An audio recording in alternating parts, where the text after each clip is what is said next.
ਹੁਣ मैं बेनती करदा साडे पैनल दे विचों डॉक्टर प्रदीप कौड़ा जी नूं कि वो जो ये दो परचे पढ़े गए ने इन्हां नूं सन्मुख रख के अपनी गलबात करनगे। डॉक्टर प्रदीप कौड़ा जी जो कि डायरैक्टर ने अकैडमिक एक्सीलेंस गुरु काशी यूनिवर्सिटी तलवंडी साबो दे, वो आउणगे ते अपनी गलबात रखणगे। ਭਾਰਤ ਦੇ ਵੱਖ-ਵੱਖ ਸਟੇਟਸ ਤੋਂ ਵੱਖ-ਵੱਖ ਭਾਸ਼ਾਵਾਂ ਦੇ ਮਿੰਨੀ ਲਘੂ ਕਥਾਕਾਰ जो कि इस 29वें अंतरराष्ट्रीय सम्मेलन च पहुंचे ने, सब तो पहला मैं सारिਆਂ ਦਾ स्वागत करदा, जी आया कहना।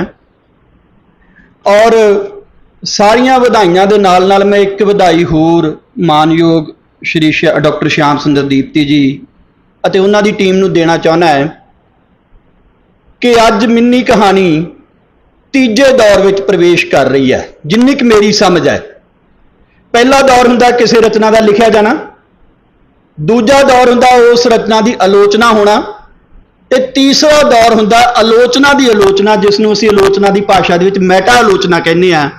जो ये सैशन बनता है जिस ते मैडम ने एक बड़ा बहुत ही तरतीबवार पेपर पढ़िया मिन्नी कहानी ते मैडम रियाड़ कौर होरां ने, मैडम रियाड़ होरां ने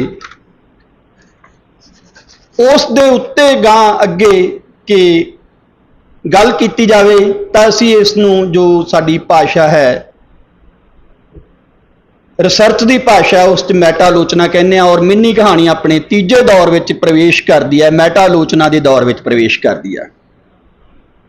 मैडम तुसी बड़े वजनदार ते बहुत ही वधिया गल्लां उठाईयां। सब तो पहला गल आउंदी है गुणात्मक ते गुणात्मक पद्धर दी, क्वालिटी वर्सेस क्वांटिटी।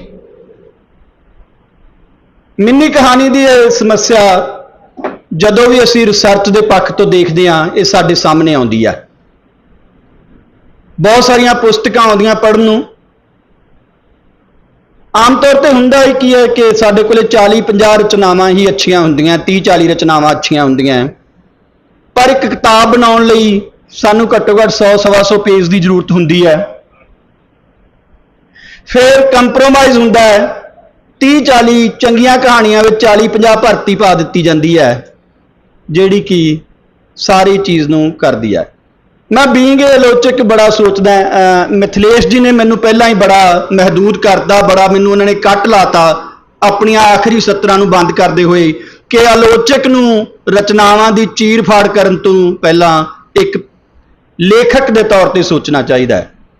तो मैं अपने शब्दां नूं कुछ होर ढंग नाल पेश करांगा। मैं चाहांगा कि जदों भी तुसी किसी पुस्तक नूं लिखदे हो, जदों भी तुसी पुस्तक छापण बारे सोचदे हो, तो जरूरी नहीं कोशिश करो कि अच्छियां कहानियां ही उहदे च दित्तियां जाण। उस तो इलावा अपना रचन का तजर्बा, तुहाडी कहानी लिखण दा, तुहाडी मिन्नी कहानी लिखण दा की प्रक्रिया है उस नूं दर्ज करो। तुहाडियां मिन्नी कहानियां ते कोई चंगे परचे लिखे गए ने उस नूं अपनी बुक दे विच दर्ज करो, परंतु कोशिश ये रहे कि अच्छियां ही कहानियां दित्तियां जान। साडे पंजाबी दे बड़े वड्डे, मैडम ने मध्यकाल की गल की, बड़े वड्डे कवि होए ने, किस्सा कवि होए ने। वारस दी हीर एक दर्जा रखती है, तो तुहानूं पता होवे कि वारस ने इक्को एक हीर लिखी है। बहुत सारे कवि होए, बहुत सारिया रचनावां लिखतियां। बंदे नूं अमर कर देण वास्ते एक रचना 10 रचनावां ही काफ़ी हुंदियां, जरूरी नहीं कि एक रचनावां दी बहुत वड्डी तरतीब होवे। मैडम मैं तुहाडे इस फिक्र नाल सहमत हाँ कि सानूं गुणात्मक जिहड़ा हैगा पद्धर दी बजाय गुणात्मक पद्धर उत्ते सानूं कुछ ज़्यादा ध्यान देण दी जरूरत हैगी आ। मैम तुसीं अगली गल कीती इतिहासक परिपेख दी, साहित्य की इतिहासकारी दी। मैं अक्सर जगदीश कुलरिया जी नाल गल करदा हां, बड़ा अच्छा मौका बनया, बड़े अच्छे सानू मैडम रियाड़ कौर वर्गे मिले ने, रिसर्च स्कॉलर मिले ने, ਇਹਨਾਂ ਕੋਲੇ ਵਿਦਿਆਰਥੀ ਨੇ, ਯੂਨੀਵਰਸਿਟੀਜ਼ ਦੇ ਵਿੱਚ ਪੋਜੀਸ਼ਨਸ ਨੇ, ਪਰ ਸਾਡੀ ਸਭ ਤੋਂ ਵੱਡੀ ਪ੍ਰੋਬਲਮ ਇਹ ਹੈ ਦੀਪਤੀ ਸਾਹਿਬ, ਜਦੋਂ ਮੇਰੇ ਕੋਲੇ ਕੋਈ ਸਟੂਡੈਂਟ PhD ਕਰਨ ਆਉਂਦਾ ਤਾਂ ਮੈਂ ਉਹਨੂੰ ਬੜੇ ਠੋਕ ਕੇ ਕਹਿੰਦਾ ਕਿ ਡਾਕਟਰ ਪਿਆਰ ਸਿੰਘ ਹੋਰਾਂ ਦੀ ਇੱਕ ਕਿਤਾਬ ਹੈ ਖੋਜ, ਸਿਧਾਂਤ ਤੇ ਵਿਹਾਰ, ਪੁੱਤ ਤੂੰ ਸਾਰੀ ਪੜ੍ਹਿਆ, ਬਾਅਦ ਚ ਮੈਂ ਤੁਹਾਨੂੰ ਦੱਸੂਗਾ ਕਿ ਰਿਸਰਚ ਸ਼ੁਰੂ ਕਰਨੀ ਹੈ। ਪਰ ਮੈਨੂੰ ਕੋਈ, ਤੁਸੀਂ ਸਾਰੇ ਇੰਨੇ ਹਿੰਦੀ ਦੇ ਵਿਦਵਾਨ ਇਕੱਠੇ ਹੋਏ ਹੋ, ਪੰਜਾਬੀ ਦੇ ਵਿਦਵਾਨ ਇਕੱਠੇ ਹੋਏ ਹੋ, ਸਾਨੂੰ ਇੱਕ ਇਹੋ ਜਿਹੀ ਪੁਸਤਕ ਦਿਓ ਜਿਹੜੀ ਕਿ ਅਥੈਂਟਿਕ ਹੋਵੇ। ਇਹ ਨਹੀਂ ਕਿ ਪ੍ਰਦੀਪ ਕੌੜੇ ਨੇ ਮਿੰਨੀ ਕਹਾਣੀ ਬਾਰੇ ਕੀ ਕਿਹਾ ਉਹ ਲਿਖ ਦਿੱਤਾ, ਅਥੈਂਟਿਕ ਹੋਵੇ ਜਿਹਦੇ ਵਿੱਚ ਜਿਹੜੀਆਂ ਬੁੱਕਸ ਤੋਂ ਤੁਸੀਂ ਰੈਫਰੈਂਸਸ ਚੱਕੇ ਨੇ ਉਹ ਵਿਦ ਫੁੱਟਨੋਟਸ ਹੋਣ, ਤੇ ਅਸੀਂ ਉਹਨਾਂ ਨੂੰ ਕਹੀਏ ਕਿ ਪੁੱਤ ਤੂੰ ਮਿੰਨੀ ਕਹਾਣੀ ਦੀ ਸਿਧਾਂਤਕਾਰੀ ਪੜ੍ਹ, ਫਲਾਨੀ ਕਿਤਾਬ ਚੱਕ ਤੇ ਉਸ ਕਿਤਾਬ ਨੂੰ ਕੋਟ ਕਰ, ਅਸੀਂ ਤੇਰੇ ਨਾਲ ਆ। ਦੂਸਰੀ ਮੈਂ ਗੱਲ ਕਰਦਾ ਕਿ ਜਦੋਂ ਵੀ ਮੈਂ ਦੇਖਦਾ, ਮੈਂ ਕੁਲਰੀਆਂ ਜੀ ਨਾਲ ਬੜੀ ਮੇਰੀ ਇਸ ਗੱਲ ਤੇ ਬਹਿਸ ਹੁੰਦੀ ਹੈ ਕਿ ਤੁਸੀਂ ਛੋਟੇ ਛੋਟੇ ਵਿਸ਼ੇ ਲੈ ਕੇ ਕਿਤਾਬਾਂ ਲਿਖਵਾ ਰਹੇ ਹੋ। ਹਿੰਦੀ ਦੇ ਵਿੱਚ ਵੀ ਮੈਨੂੰ ਇਹ ਗੱਲ ਬੜੀ ਪ੍ਰੋਬਲਮ ਆਈ ਵੀ ਹਿੰਦੀ ਦੇ ਬੜੇ ਵੱਡੇ ਵੱਡੇ ਵਿਦਵਾਨ ਬੈਠੇ ਨੇ, ਤੁਹਾਡੇ ਕੋਲ ਬੜੀਆਂ ਵੱਡੀਆਂ ਵੱਡੀਆਂ ਪੋਸਟਾਂ ਨੇ। ਮੇਰੀ ਪ੍ਰੋਬਲਮ ਇੱਕ ਹੋਰ ਹੈ ਕਿ ਮੈਂ ਬਹੁਤ ਅੱਛਾ ਹੈ ਕਿ ਅਸੀਂ ਇੱਕ A ਵਿਸ਼ਾ ਲੈ ਕੇ ਉਹਦੇ ਤੇ ਇੱਕ ਬੁੱਕ ਐਡਿਟ ਕਰਤੀ, ਪਰ ਜਦੋਂ ਅਸੀਂ ਰਿਸਰਚ ਦੇ ਨਜ਼ਰੀਏ ਤੋਂ ਦੇਖਦੇ ਹਾਂ ਤਾਂ ਮੈਨੂੰ ਦਸ਼ਕਾਂ ਦੀ ਕਿਤਾਬ ਚਾਹੀਦੀ ਹੈ ਕਿ 20ਵੀਂ ਸਦੀ ਦੇ ਪਹਿਲੇ ਦਹਾਕੇ ਦੀ ਕਹਾਣੀ, ਦੂਜੇ ਦਹਾਕੇ ਦੀ ਕਹਾਣੀ, ਤੀਜੇ ਦਹਾਕੇ ਦੀ ਕਹਾਣੀ, ਹਿੰਦੀ ਦੀ ਮੁੱਢਲੀ ਮਿੰਨੀ ਕਹਾਣੀ, ਹਿੰਦੀ ਦੀ ਮੁੱਢਲੀ ਲਘੂ ਕਥਾ, ਹਿੰਦੀ ਦੀ ਉਹਦੇ ਵਿੱਚ ਜਿਹੜੇ ਹੈਗੇ ਆ, ਕਿਉਂਕਿ ਇਹ ਜਿਹੜੀਆਂ ਛੋਟੇ, ਦੇਖੋ ਫਰਕ ਹੈ ਕਿ ਟ੍ਰੈਂਡਸ ਨੇ, ਟ੍ਰੈਂਡਸ ਬੜੇ ਛੋਟੇ ਛੋਟੇ ਨੇ। ਕੋਵਿਡ ਆਇਆ, ਚਲਾ ਗਿਆ, ਕੋਵਿਡ ਤੋਂ ਬਾਅਦ ਕੱਲ ਨੂੰ ਇੱਕ ਹੋਰ ਨਵੀਂ ਬਿਮਾਰੀ ਸਾਡਾ ਇੰਤਜ਼ਾਰ ਕਰ ਰਹੀ ਹੈ। ਉਹ ਟ੍ਰੈਂਡਸ ਨੇ, ਉਹਨਾਂ ਨੂੰ ਟ੍ਰੈਂਡਸ ਨੂੰ PhD ਦਾ ਵਿਸ਼ਾ ਨਹੀਂ ਬਣਾਇਆ ਜਾ ਸਕਦਾ। ਅਗਰ ਤੁਸੀਂ ਮੈਨੂੰ ਕਹਾਣੀਆਂ ਦਿਓ ਕਿ 2000 ਤੋਂ ਲੈ ਕੇ 2010 ਤੱਕ ਦੀ ਹਿੰਦੀ ਦੀ ਮਿੰਨੀ ਕਹਾਣੀ ਇਹ ਹੈ, ਪੰਜਾਬੀ ਦੀ ਮਿੰਨੀ ਕਹਾਣੀ ਇਹ ਹੈ, ਤਾਂ ਮੈਡਮ ਬਲਜੀਤ ਕੌਰ ਰਿਆੜ ਬੜੇ ਆਸਾਨੀ ਨਾਲ ਉਹਨਾਂ ਦੋਨਾਂ ਕਹਾਣੀਆਂ ਦੇ ਤੁਲਨਾਤਮਕ ਅਧਿਐਨ ਦੇ ਉੱਤੇ, ਚਾਹੇ ਉਹ ਸੋਸ਼ੋ ਕਲਚਰਲ ਤੁਲਨਾਤਮਕ ਅਧਿਐਨ ਹੋਵੇ, ਕੋਈ ਵੀ ਅਧਿਐਨ ਹੋਵੇ, ਸਾਡੇ ਵਾਸਤੇ ਬੜਾ ਸੌਖਾ ਹੋ ਜਾਂਦਾ ਹੈ। ਦਿੱਲੀ ਯੂਨੀਵਰਸਿਟੀ ਨੇ ਮਿੰਨੀ ਕਹਾਣੀ ਲਗਾਈ, ਸਾਰਿਆਂ ਨੂੰ ਪਤਾ ਹੈ, ਸਾਰੇ ਬੜੇ ਖੁਸ਼ ਆ, ਪਰ ਉਹਦੇ ਪਿੱਛੇ ਕਿੰਨੀ ਮੱਥਾ ਪੱਚੀ ਸੀ, ਕਿੰਨੀ ਮਿਹਨਤ ਸੀ। ਉਹ ਕਿਤਾਬ ਬਣ ਨਹੀਂ ਰਹੀ ਸੀ, ਸਿਧਾਂਤਕਾਰੀ ਦੀ ਕਿਤਾਬ ਨਹੀਂ ਹੈ, ਮੁੱਢਲੀ ਕਹਾਣੀ ਨਹੀਂ ਹੈ, ਮੁੱਢਲੀ ਕਹਾਣੀ ਦੀ ਵਰਗ ਵੰਡ ਨਹੀਂ ਹੋਈ। ਚਲੋ ਉੱਤੋਂ ਦੇਖਣ ਦੇ ਵਿੱਚ ਜੋ ਤੁਹਾਨੂੰ ਦਿਖਿਆ ਉਹ ਵੱਖਰਾ ਸੀ, ਪਰ ਉਹਦੇ ਪਿੱਛੇ ਜਿਹੜੀ ਮਿਹਨਤ ਸੀ, ਉਹਦੇ ਪਿੱਛੇ ਜੋ ਸੀ ਉਹ ਬਹੁਤ ਔਖਾ ਸੀ। ਤੇ ਜੇ ਤੁਸੀਂ ਇਸ ਤਰ੍ਹਾਂ ਦਾ ਕੰਮ ਕਰੋ ਤਾਂ ਇਹ ਬਹੁਤ ਹੀ ਸਾਡੇ ਵਾਸਤੇ ਜਿਹੜਾ ਹੈਗਾ ਉਹ ਫਰੂਟਫੁਲ ਹੋ ਸਕਦਾ ਹੈਗਾ। ਅਗਲੀ ਮੈਂ ਗੱਲ ਹੋਈ ਸਾਹਿਤ ਦੇ ਬਦਲਦੇ ਸਰੂਪ ਦੀ, ਮਿੰਨੀ ਕਹਾਣੀ ਕੀ ਹੈ? ਬੜਾ ਵੱਡਾ ਕੁਐਸਚਨ ਹੈ। ਮੈਂ ਹਿੰਦੀ ਦੀਆਂ ਕੁਝ ਮਿੰਨੀ ਕਹਾਣੀਆਂ ਸੁਣੀਆਂ, ਬਹੁਤ ਵੱਡਾ ਕੁਐਸਚਨ ਹੈ ਕਿ ਮਿੰਨੀ ਕਹਾਣੀ ਕੀ ਹੈ, ਲਘੂ ਕਥਾ ਹੈ ਕੀ ਹੈ? ਲਘੂ ਕਥਾ ਲਿਖਣ ਵਾਲਾ ਕੀ ਸੋਚ ਕੇ ਲਘੂ ਕਥਾ ਲਿਖ ਰਿਹਾ ਔਰ ਉਹਦਾ ਐਨਾਲਿਸਿਸ ਕਰਨ ਵਾਲਾ, ਉਹਦਾ ਆਲੋਚਕ ਕੀ ਸੋਚ ਕੇ ਆਲੋਚਨਾ ਕਰ ਰਿਹਾ? ਮੈਂ ਜਿਹੜੀ ਮਿੰਨੀ ਕਹਾਣੀ ਤੇ ਰਿਸਰਚ ਕਰਵਾਉਣਾ ਚਾਹੁੰਦਾ, ਮੇਰੇ ਦਿਮਾਗ ਦੇ ਵਿੱਚ ਮਿੰਨੀ ਕਹਾਣੀ ਬਾਰੇ ਕੀ ਪ੍ਰਿੰਟ ਹੈ ਔਰ ਤੁਹਾਡੇ ਦਿਮਾਗ ਦੇ ਵਿੱਚ ਉਹਦਾ ਕੀ ਬਲੂ ਪ੍ਰਿੰਟ ਹੈ? ਤਿੰਨ ਚਾਰ ਮੈਂ ਬੜੀ ਛੋਟੀ ਜਿਹੀ ਗੱਲ ਦੇ ਵਿੱਚ ਲਕੀਰੀ ਅੰਤਰ ਬਿਲਕੁਲ ਕਿ ਆਹ ਮਿੰਨੀ ਕਹਾਣੀ ਹੈ, ਆਹ ਛੋਟੀ ਕਹਾਣੀ ਹੈ, ਨਿੱਕੀ ਕਹਾਣੀ ਹੈ। ਸਭ ਤੋਂ ਪਹਿਲੀ ਗੱਲ, ਮੇਰੇ ਕੋਲੇ ਕਈ ਵਾਰੀ ਗੱਲ ਆ ਜਾਂਦੀ ਹੈ ਕਿ ਜੇ ਮੈਂ ਇਹ ਅੱਧੇ ਪੇਜ ਦੀ ਲਿਖਤੀ ਹੈ, ਮਿੰਨੀ ਕਹਾਣੀ ਬਣ ਗਈ, ਕੈਟਾਗੋਰਿਕਲੀ ਅੰਡਰਲਾਈਨ ਕਰਕੇ I want to say that ਕਿ ਮਿੰਨੀ ਕਹਾਣੀ ਦੇ ਵਿੱਚ ਜੋ ਬਿਰਤਾਂਤ ਤੁਸੀਂ ਸਿਰਜ ਰਹੇ ਹੋ, ਮਿੰਨੀ ਕਹਾਣੀ ਦੇ ਵਿੱਚ ਜੋ ਬਿਰਤਾਂਤ ਤੁਸੀਂ ਸਿਰਜ ਰਹੇ ਹੋ, ਉਹ ਬਿਰਤਾਂਤ ਬਹੁਤ ਹੀ ਛੋਟੇ ਪਲਾਂ ਦਾ ਹੋਣਾ ਚਾਹੀਦਾ ਹੈ। ਇੱਥੇ ਮੈਂ ਇੱਕ ਐਗਜ਼ਾਮਪਲ ਦੇਵਾਂ ਪਲੀਜ਼ ਮੇਰੇ ਦਿਲੋਂ, ਕਿਉਂਕਿ ਮੈਂ ਜੋ ਸੁਣਿਆ ਪੜਿਆ, ਇਹ ਨਹੀਂ ਕਿ ਕਹਾਣੀ ਲਿਖੀ ਨਹੀਂ ਜਾ ਸਕਦੀ, ਮਿੰਨੀ ਕਹਾਣੀ ਹਰ ਇੱਕ ਚੀਜ਼ ਤੇ ਲਿਖੀ ਜਾ ਰਹੀ ਹੈ, ਜਾ ਸਕਦੀ ਹੈ। ਉਹਦਾ ਤੁਸੀਂ ਦੇਖੋ ਕਿ ਜਿਹੜੀ ਮੈਂ ਗੱਲ ਕਰਦਾ, ਪਲਾਛਣਾਂ ਦੀ ਗੱਲ ਕਰਦਾ, ਉਹ 2 ਮਿੰਟ ਦੀ ਗੱਲ ਹੈ, ਉਹ 3 ਮਿੰਟ ਦੀ ਗੱਲ ਹੈ। ਕੱਲ ਅਸੀਂ ਇੱਥੇ ਮਿੰਨੀ ਕਹਾਣੀ ਸੁਣੀ, ਪਹਿਲਾਂ ਫੋਨ ਕਰਕੇ ਪੁਲਿਸ ਆਫਿਸ ਦੇ ਵਿੱਚ ਪੁੱਛਿਆ ਜਾਂਦਾ ਹੈ ਕਿ ਅਸੀਂ ਇਸ ਵਿਸ਼ੇ ਤੇ ਤੁਹਾਡੇ ਕੋਲੇ ਆਉਣਾ ਚਾਹੁੰਦੇ ਹਾਂ। 15 ਮਿੰਟ ਬਾਅਦ ਅਸੀਂ ਪੁਲਿਸ ਆਫਿਸ ਪਹੁੰਚਦੇ ਹਾਂ। 15 ਮਿੰਟ ਦੇ ਵਿੱਚ ਤਾਂ ਨਿੱਕੀ ਕਹਾਣੀ ਬਣ ਜੂਗੀ, 15 ਮਿੰਟ ਦੇ ਬਹੁਤ ਘਟਨਾਵਾਂ ਹੋ ਜਾਂਦੀਆਂ। ਮਿੰਨੀ ਕਹਾਣੀ ਦਾ ਜਿਸ ਬਿਰਤਾਂਤ ਨੂੰ ਸਿਰਜਿਆ ਜਾ ਰਿਹਾ ਹੈ, ਉਸ ਬਿਰਤਾਂਤ ਦਾ ਘਟਨਾਵੀ ਸਪੇਸ, ਪ੍ਰੈਕਟੀਕਲ ਸਪੇਸ ਇਨ ਵਿਚ ਦਾ incident is happened, that should be minimized, ਬਹੁਤ ਛੋਟਾ ਹੋਣਾ ਚਾਹੀਦਾ ਹੈ। ਹਾਂ, ਉਹਦਾ ਵਿਸਥਾਰ ਤੁਸੀਂ ਜਿਵੇਂ ਮਰਜ਼ੀ ਦਿਓ। ਦੂਸਰੀ ਗੱਲ, ਚੰਗੀ ਮਿੰਨੀ ਕਹਾਣੀ, ਕਿਉਂਕਿ ਉਹ ਕਾਲ ਦੋਸ਼ ਤੋਂ ਬਹੁਤ ਪ੍ਰਭਾਵਿਤ ਹੋ ਜਾਂਦੀ ਹੈ। ਕੈਲੀ ਸਾਹਿਬ ਹੁਣੇ ਮੈਨੂੰ ਕਹਿਣਗੇ ਕਿ ਕੁਲਦੀਪ ਹੋਰਾਂ ਦੇ 2 ਪੇਪਰ ਆ ਚੁੱਕੇ ਆ, ਕਾਲ ਦੋਸ਼ ਤੋਂ ਮਿੰਨੀ ਕਹਾਣੀਆਂ ਪ੍ਰਭਾਵਿਤ ਨਹੀਂ ਹੁੰਦੀਆਂ। ਮੈਂ ਕਹਿੰਦਾ ਕਿ ਕਾਲ ਦੋਸ਼ ਤੋਂ ਮਿੰਨੀ ਕਹਾਣੀ ਨੂੰ ਬਚਾਉਣ ਲਈ ਮੇਰਾ ਇੱਕ ਸੁਝਾਅ ਹੈ ਮਿੰਨੀ ਕਹਾਣੀਕਾਰਾਂ ਨੂੰ ਕਿ ਕਹਾਣੀ ਵਿਚਾਲੋਂ ਸ਼ੁਰੂ ਕਰੋ, ਅਟਪਟੇ ਢੰਗ ਨਾਲ ਵਿਚਾਰੋ, ਮਿੰਨੀ ਕਹਾਣੀ ਨੂੰ ਸ਼ੁਰੂ ਕਰੋ। ਔਰ ਕਦੇ ਵੀ ਦੂਸਰੀ ਛੋਟੀ ਕਹਾਣੀ ਵਾਂਗੂ ਮੈਂ ਦੇਖਦਾ ਕਿ ਨਿੱਕੀ ਕਹਾਣੀ ਵਾਂਗੂ ਮਿੰਨੀ ਕਹਾਣੀ ਲਿਖ ਰਹੇ ਹੋ। ਸ਼ੁਰੂ ਤੋਂ A ਤੋਂ ਲੈਣੇ ਤੇ Z ਤੇ ਜਾਂਦੇ ਹੋ। ਮੈਂ ਕਹਿੰਦਾ ਉਹਨੂੰ P ਤੋਂ ਸ਼ੁਰੂ ਕਰ ਦਿਓ, Q ਤੋਂ ਸ਼ੁਰੂ ਕਰ ਦਿਓ, B ਤੋਂ ਸ਼ੁਰੂ ਕਰ ਦਿਓ, ਪਰ A ਤੇ ਆਉਣ ਲਈ ਤੁਹਾਡੇ ਕੋਲੇ ਬੜੀਆਂ ਟੈਕਨੀਕਸ ਨੇ।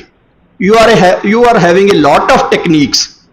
ਤੁਸੀਂ ਸੁਪਨਮਈ ਉਹਦੇ ਵਿੱਚ ਵੀ ਜਾ ਸਕਦੇ ਹੋ, ਫਲੈਸ਼ਬੈਕ ਦੇ ਵਿੱਚ ਜਾ ਸਕਦੇ ਹੋ, ਸੰਸਮਰਨ 'ਚ ਜਾ ਸਕਦੇ ਹੋ। ਇਸੇ ਤਰ੍ਹਾਂ ਤੁਸੀਂ ਅੱਗੇ ਜਾਣ ਵਾਸਤੇ ਜਿਵੇਂ ਸਾਡਾ ਫਲੈਸ਼ਬੈਕ ਹੈ ਉਵੇਂ ਫਲੈਸ਼ ਫਿਊਚਰ ਵੀ ਹੋ ਸਕਦਾ ਹੈ। ਨਵੇਂ ਪ੍ਰਯੋਗ ਦੀ ਲੋੜ ਹੈ। ਤਾਂ ਮਿੰਨੀ ਕਹਾਣੀ ਪਹਿਲੀ ਗੱਲ ਸਪੇਸ ਲਘੂ ਹੋਵੇ, ਵਿਚਕਾਰੋਂ ਕਰੋ। ਔਰ ਕੱਲ ਇੱਥੇ ਮੈਡਮ ਸ਼ੀਲ ਤੁਹਾਡਾ ਸ਼ਾਇਦ ਨਾਮ, ਇਹਨਾਂ ਨੇ ਇੱਕ ਉਦਾਤ ਦੀ ਗੱਲ ਕੀਤੀ ਸੀ। ਉਦਾਤ ਦੀ ਜਦੋਂ ਅਸੀਂ ਸਾਡਾ ਪ੍ਰਾਚੀਨ ਸਾਡੀ ਕ੍ਰਿਟਿਸਿਜ਼ਮ ਪद्धति ਨੂੰ ਪੜ੍ਹਦੇ ਹਾਂ ਤਾਂ ਉਦਾਤ ਕੀ ਹੈ? ਉਦਾਤ ਬਿਲਕੁਲ ਇੱਕ ਕਾਲੀ ਹਨੇਰੀ ਰਾਤ ਦੇ ਵਿੱਚ ਇੱਕੋ ਦਮ ਬਿਜਲੀ ਦਾ ਚਮਕਣਾ ਹੈ ਤੇ ਫਿਰ ਉਸ ਦਾ ਅਲੋਪ ਹੋ ਜਾਣਾ ਹੈ। ਮਿੰਨੀ ਕਹਾਣੀ 'ਚ ਉਦਾਤ ਹੋਣੀ ਚਾਹੀਦੀ ਹੈ। ਮੈਨੂੰ ਲੱਗਦਾ ਉਦਾਤ ਬਣੀ ਹੀ ਮਿੰਨੀ ਕਹਾਣੀ ਵਾਸਤੇ ਹੈ। ਮੈਂ ਮਿੰਨੀ ਕਹਾਣੀ ਦਾ ਮੈਂ ਬਹੁਤ ਜ਼ਿਆਦਾ ਮਿੰਨੀ ਕਹਾਣੀ ਨਾਲ ਜੁੜਦਾ ਹਾਂ। ਕਿਉਂ? ਕਿਉਂਕਿ ਕਿਸੇ ਵੀ ਵਿਧਾ 'ਚ ਉਹ ਸਮਰੱਥਾ ਨਹੀਂ ਜੋ ਮਿੰਨੀ ਕਹਾਣੀ 'ਚ ਹੈ। ਮਿੰਨੀ ਕਹਾਣੀ ਦਾ ਉਹ ਦਰਜਾ ਹੈ ਪ੍ਰੋਜ਼ ਦੇ ਵਿੱਚ ਜੋ ਪੋਇਟਰੀ ਦੇ ਵਿੱਚ ਗਜ਼ਲ ਦਾ ਹੈ। ਔਰ ਮੈਂ ਇਹ ਹਮੇਸ਼ਾ ਕਹਿਣਾ ਹੁੰਦਾ, ਗਜ਼ਲ ਨੂੰ ਮੈਂ ਬਹੁਤ ਦਿਲੋਂ ਪਿਆਰ ਕਰਦਾ ਹਾਂ ਕਿ ਗਜ਼ਲ ਦੇ ਇੱਕ ਇੱਕ ਸ਼ੇਰ ਨਾਲ, ਜਿਹੜਾ ਸ਼ੇਰ ਫੁੱਲਾਂ ਵਰਗਾ ਹੁੰਦਾ ਨਾ, ਫੁੱਲ ਦੀ ਪੱਤੀ ਵਰਗਾ ਹੁੰਦਾ, ਉਹਦੇ ਨਾਲ ਪੱਥਰ ਕੱਟਣੇ ਹੁੰਦੇ ਅਸੀਂ। ਤੇ ਮਿੰਨੀ ਕਹਾਣੀ ਦੇ ਵਿੱਚ ਵੀ ਉਹ ਸਮਰੱਥਾ ਹੈ ਕਿ ਅਸੀਂ ਫੁੱਲ ਦੀਆਂ ਪੱਤੀਆਂ ਨਾਲ ਪੱਥਰ ਕੱਟਣੇ ਹੁੰਦੇ ਆ।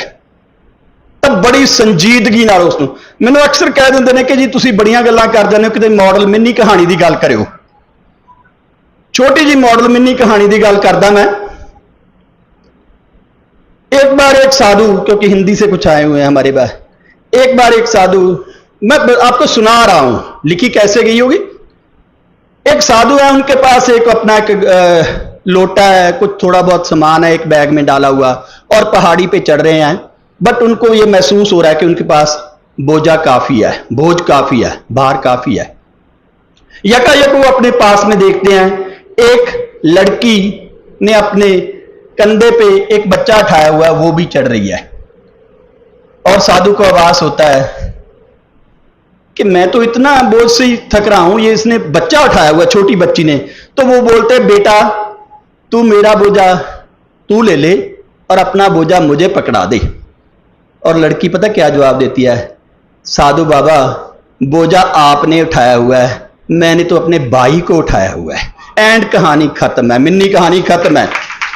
मैं देख रहा सी कल हिंदी कहानियां दे विच कहानी कह के भी कहानीकार नूं सबर नहीं आ रहा, नहीं उन्होंने लगता हजे गल रह गई, बहुत कहानी खत्म हो जाए फिर 3-4 लाइनां होर पा दिंदे आ।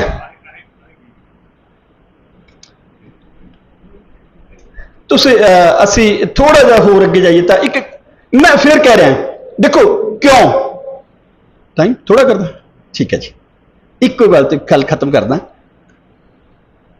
कि तुसी तेनाली राम, बीरबल, ताओ सारियां दी गल्लां सुनियां, उन्हां दे किस्से सुनदे हो, वो भी छोटियां कहानियां सी, मिनी कहानियां सी। एक डेथ ऑफ ऑथर का कंसैप्ट है, किसी दिन फिर गल करांगे क्योंकि हुण जिवें पेंट खिच्ची जाण वाला समय हो गया है काम। तो डेथ ऑफ ऑथर हो जाती हैगी जदों तुसी रचना लिख दिंदे हो, तुसी रचना तो बाहर हो जांदे हो, रचना जिहड़ी हैगी है तुहाडा एक साहित्य जिहड़ी चीज़ आ वो सारी उहदे विच आ जांदी हैगी है। तां इस करके तुसी, और एक मैं जांदा जांदा ये गल कहूँगा कि विषय चुनने वेले बहुत ज़्यादा ख्याल रखने की लोड़ है, क्योंकि जिन्ने भी पंजाब हर एक अखबार दे विच एक एडिटोरियल छपदा है, मिडल भी छपदा है, वो लिटरेचर है नहीं, लिटरेचर जिहड़ी मैडम ने गल कही सीगी, क्यों? क्योंकि वो चलंत मसलों के उत्ते प्रतिक्रिया है। इस तरह तो तुहानूं देखना पड़ेगा कि मैं चलंत मसलों के उत्ते प्रतिक्रिया दे रहा जां मेरा विषय वाकया ही जिन्होंने असीं साहित्य की सदीवता की गल करते हैं, फिर किसी दिन करांगे लाइफ ऑफ किसी भी लिटरेचर की एक सदीवता होंदी है, लाइफ होंदी है, असीं चले जाइए पर साडा साहित्य साडी लिखी हुई कहानी अमर हो जाए, चिरां तक लोकां नूं दिंदी रहे। बहुत बहुत गल्लां काफ़ी ने, किसी दिन फिर खुला समा मिलिया करांगे। Thank you.